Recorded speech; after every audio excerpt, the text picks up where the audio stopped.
Good evening, everyone. What do Spock, Aragorn from Lord of the Rings, Barack Obama, and me all have in common? We are all what would be considered third culture kids, or TCKs. A king of Gondor, a Vulcan, a former US president, and a 31-year-old sales representative all share a common story of living between two or more cultures and trying to work out where they fit in. The story of how I made sense of my national identity is what I'd like to talk about today. So what is a third culture kid? Well, a third culture kid, or TCK, is defined as a child who grows up in a culture different from the one in which their parents grew up. The third culture refers to the child creating an identity for themselves that's a mix of the culture they came from and the culture they're in. I've also heard other speakers differentiate between transitory third culture kids and rooted third culture kids. Transitory third culture kids tend to have an experience of moving around a lot, never settling down in one place for long, and never having the chance to develop attachments or roots. Rooted third culture kids tend to live in one place for a longer period of time, and they do develop attachments. They do put down roots.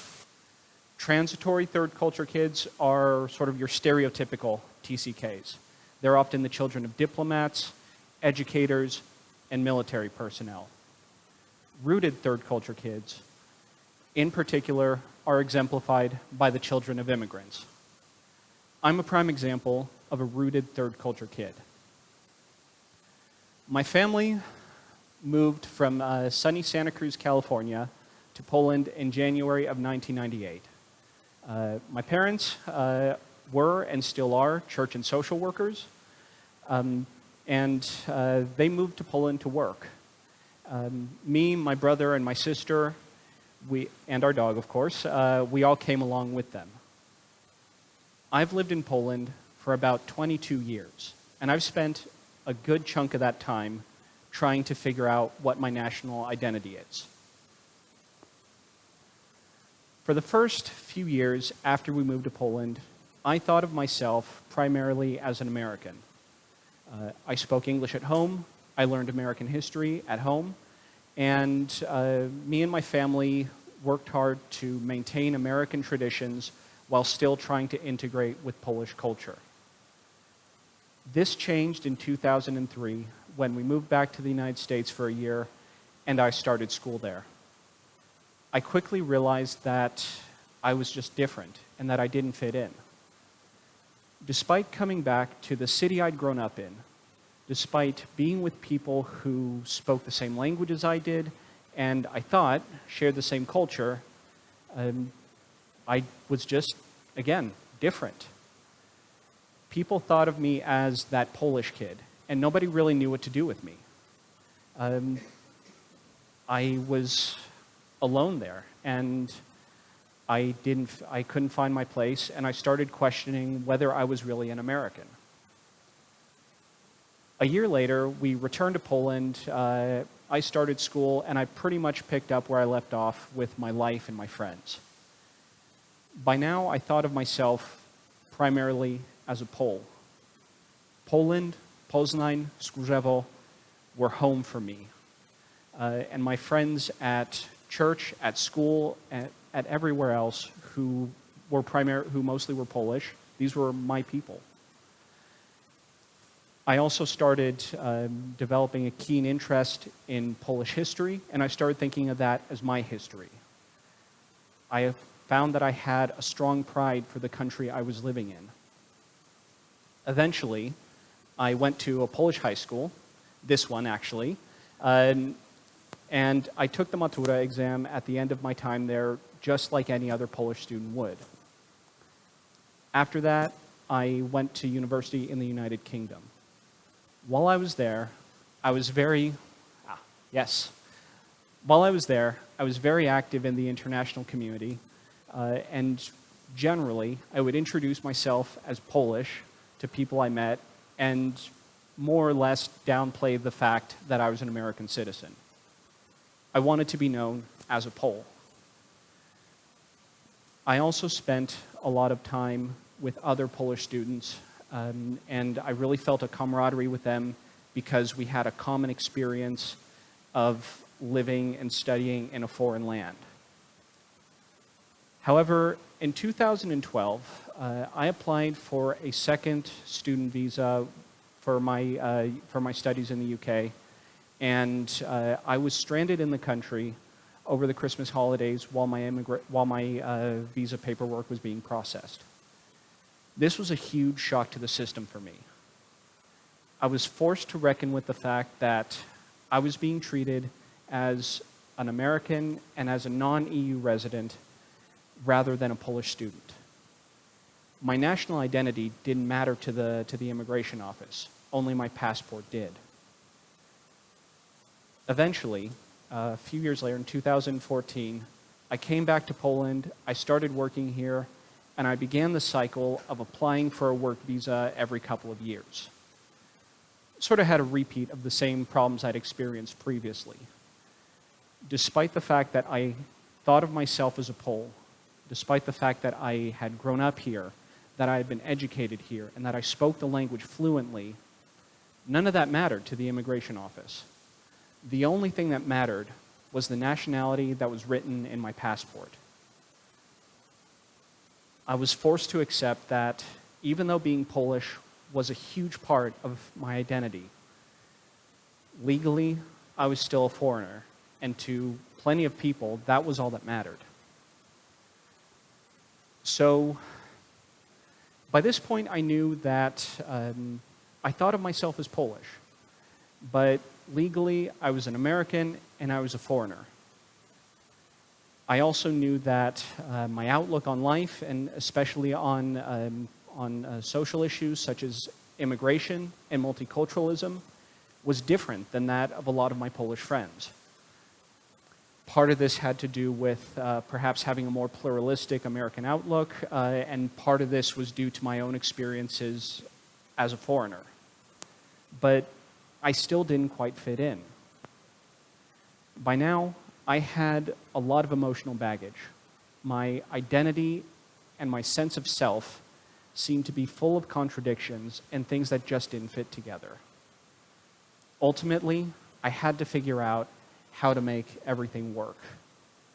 The key to this for me was recognizing that being an American, being a Pole, and being a foreigner were all part of my identity, all part of who I am, and that I had to accept that in its entirety, rather than just trying to emphasize one part of who I was. Ultimately, I more or less reconciled the disparate parts of who I was, and I settled on a national identity that was a mix of Polish, American, and foreigner. Kind of long, but, well, you know, you get it. So, yeah, I guess the next question is, what does choosing a national identity mean to me as a third culture kid? Well, for one thing, it means making peace with yourself. Regardless of where you end up, it may be difficult to figure out who you are, but accept who you are in its entirety.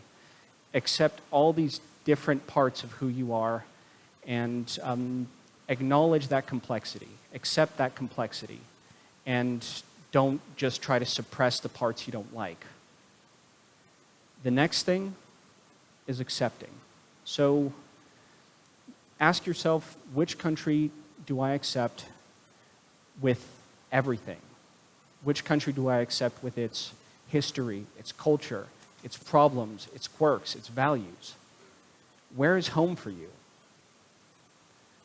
Finally, or next, ask yourself, well, find your people.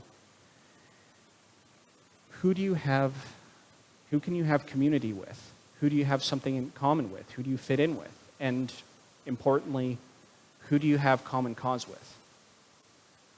Finally, decide which country you want to invest in. Which country do you want to give of yourself to, be it with your life, your work, your social, or your cultural engagement?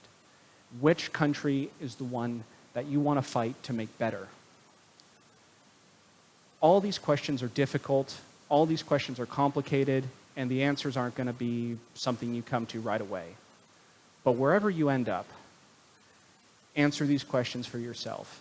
And ultimately, remember that your national identity is something you choose for yourself, not something that other people choose for you. So what if you're here and you're listening to this talk and you're not a third culture kid? What if you don't have these experiences of having a complex sense of national identity, or not being sure if you fit in, or what to do about all of it? Well, even if you don't have these experiences, it's very likely that you know someone who does. It's very likely that you have third culture kids or foreigners, immigrants, somewhere around you. These might be people you work with, people you study with, or people who otherwise share your space. These are some things that I can suggest about interacting and engaging with your friends who are TCKs and foreigners and supporting them. So first, help your TCK friends reconcile their sense of national identity. Listen to their stories. Ask them questions about their experiences. Try and understand who they are. Don't just look and say, this is who I think you are. This is what nationality I think you are. Ask before judging.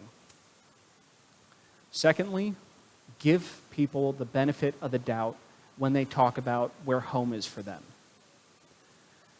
If you ask the question, where are you from? And someone answers, I'm from here, then accept that. Take that seriously. And listen to someone's story before you judge them based on how they look or how they sound. Finally, recognize that your definition of what it means to be Polish, American, Vulcan, Gondorian, or whatever else might be different than someone else's. And that's okay. I'd like to leave you all tonight, third culture kids and third culture kid adjacent people alike, with one thought. Complicated is okay. Different is okay. Accept yourself and accept others for being different. Thank you.